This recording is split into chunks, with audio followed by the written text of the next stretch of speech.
welcome back to the vlog. Welcome back to my channel. So today is Saturday, and right now I'm about to go meet Spencer at a for sale by owner. I've been talking to this guy for quite some time, trying to get face to face with him. Haven't been successful until now. He's having an open house at his place that he's trying to sell on his own, and so we're gonna tag team it, meet together there. That's what we're doing right now. Gonna talk to him and see if our services would be a good fit for him or not. And before we do that, I'm gonna stop and get a coffee, of course, and then I'm gonna deliver these different mailers. Therefore, these are all follow-up letters for expired listings and for sale by owners and door knocking leads. There's a few of those in here. I won't show the addresses or anything, but I have some handwritten thank you cards here, and then here, got a little crinkly, but I have just follow-up mail, and then one of these is a postcard that I send to expired listings.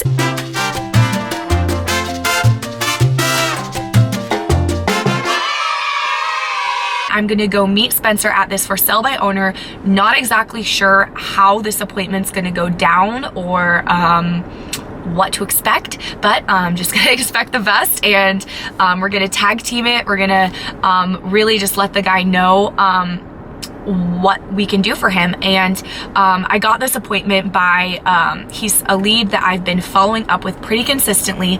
I tried setting a preview appointment to meet with him face to face, but he didn't want to meet there. He has a lockbox on the door, so I just previewed the house without him being there, and then left him a little note thanking him for letting me see it on the inside of the home.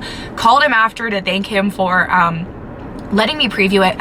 And then during our conversation, it kind of just led, I wasn't being salesy, I wasn't like pushing for the appointment, but after just, you know, asking him questions, talking to him, having a genuine conversation, it kind of just naturally led to me being able to say, well, why haven't you listed it? Because that's kind of where the conversation went. So now we're gonna go talk about what we can do for him and see how this goes.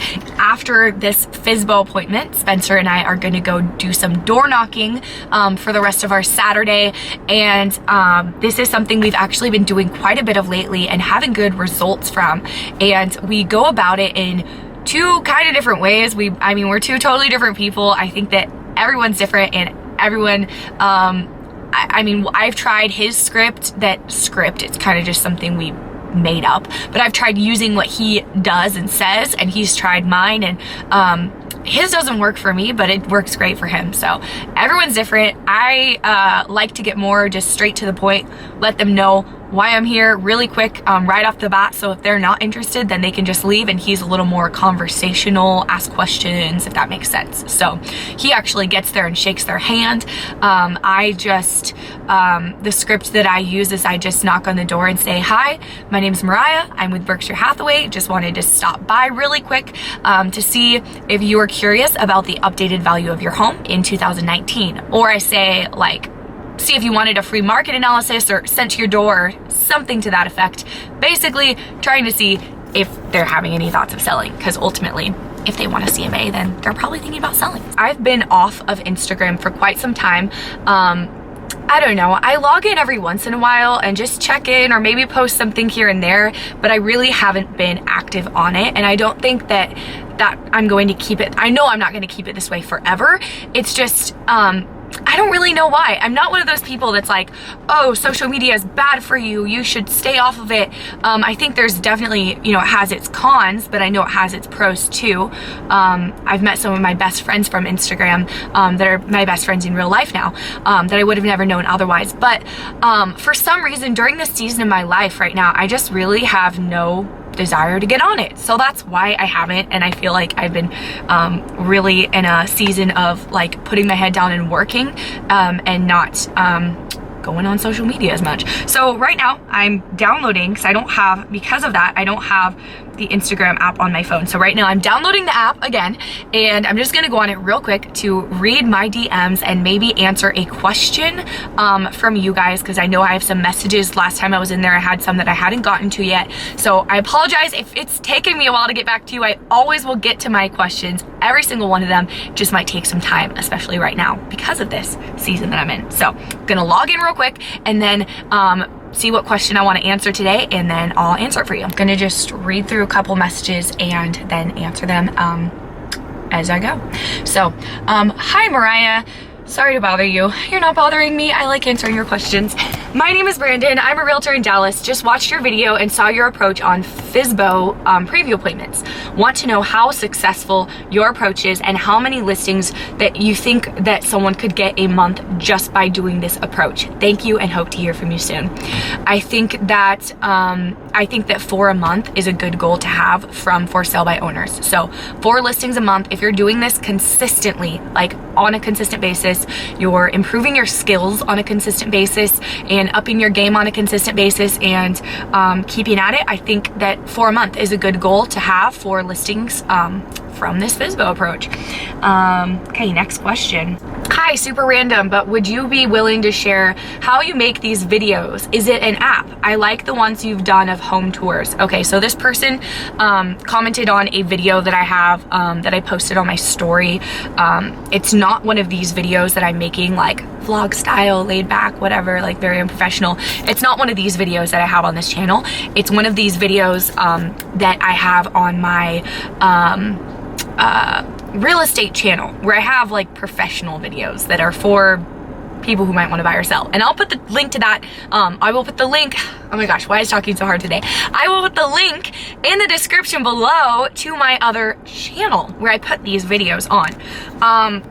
So basically she's talking about my home tour videos. I am very blessed because my sister is a wedding photographer and videographer. She has a lot of videos for businesses, that kind of thing.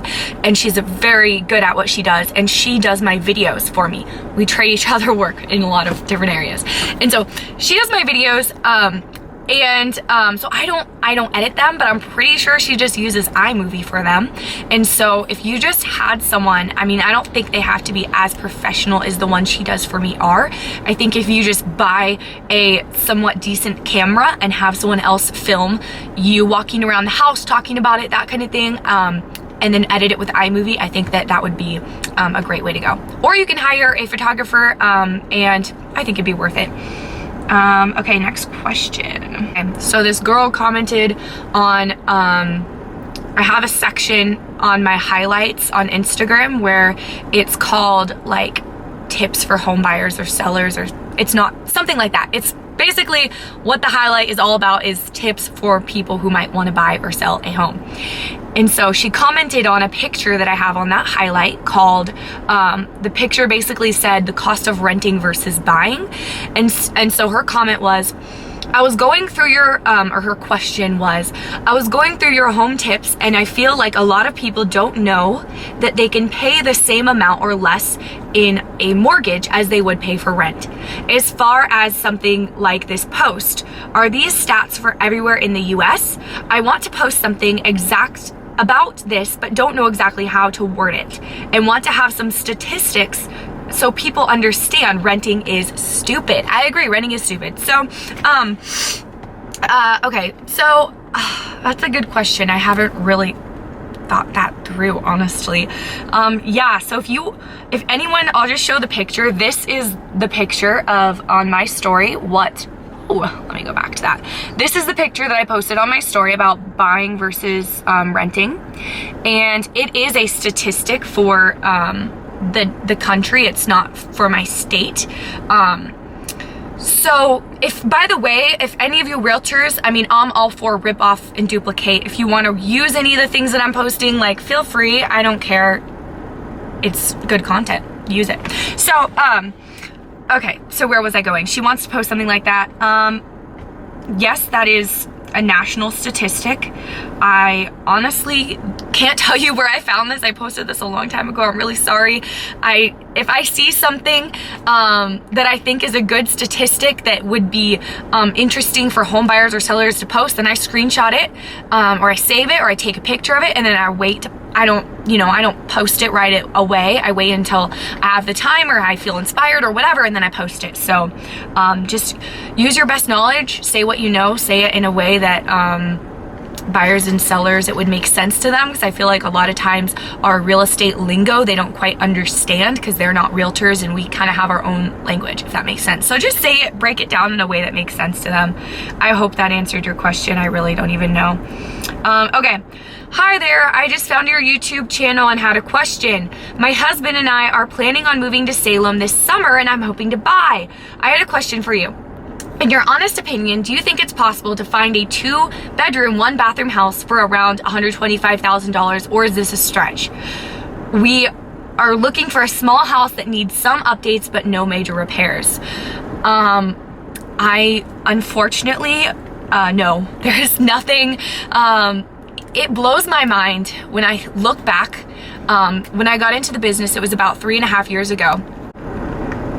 So what I was saying is, when I got into the business, it was about 3.5 years ago, and it blows my mind because I look back at these houses that I sold 3.5 years ago, and I'm like, I can't believe how much the value has raised, because back then I thought that the prices were high. I was like, wow, you're buying that for that price? Like, are you sure? Like, you want that? Like, that's not worth it. And then now I look at the same house and it would be worth so much more, and it blows my mind.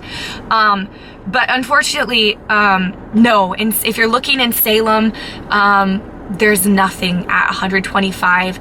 Even a tear down is going to be more than that. And if you're looking for something that's especially like you mentioned, you want something that you're okay with some cosmetic issues to be fixed, but you don't want any structural issues, then man, I would say 200,000 and up is the bare minimum. Even at 200,000, I mean, man, I was looking at houses for a client at 250, and we had a very hard time finding anything that didn't need a ton of work. So I hope that helps. If you have questions about, anything further in the buying process, or want at least someone to send you some homes, I mean, I'm happy to do that and to let you know like what is out there. Or if you want to talk to a lender about what your options are to try to raise your price point, I know there's different things that you can do to get into a higher price range pretty easily, to get into a higher price point. So happy to help in any way. Thank you for reaching out though. I'd love to help when you are ready to buy.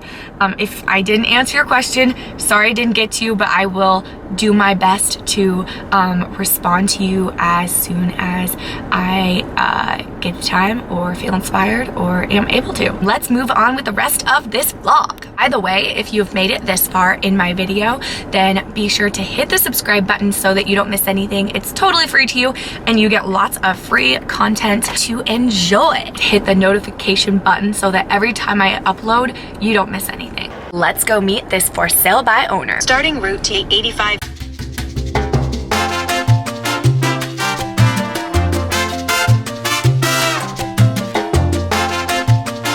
We just got done with the preview appointment and meeting the for sale by owner. It went well. Honestly, if this house was listed, it would be sold. Spencer actually has a couple buyers in mind that are looking for something like this, and so he might be showing the house to them because these FSBOs are willing to work with a realtor that brings a buyer at this point. But they live an hour away from the home and it is vacant, so I'm assuming that they're gonna get more motivated here pretty soon and will end up listing it. That is it for this week's vlog. Thank you so much for watching. If you are a real estate professional and you live outside of the state of Oregon and you have a client relocating to Oregon, send them my way. I'd love to give you a referral fee. And if you are not a realtor and you're watching this and you are thinking about making a move, contact me. I would love to help set you up with a solid realtor in your area, no matter where in the globe you are located. Have a great rest of your day, and I will see you guys next time.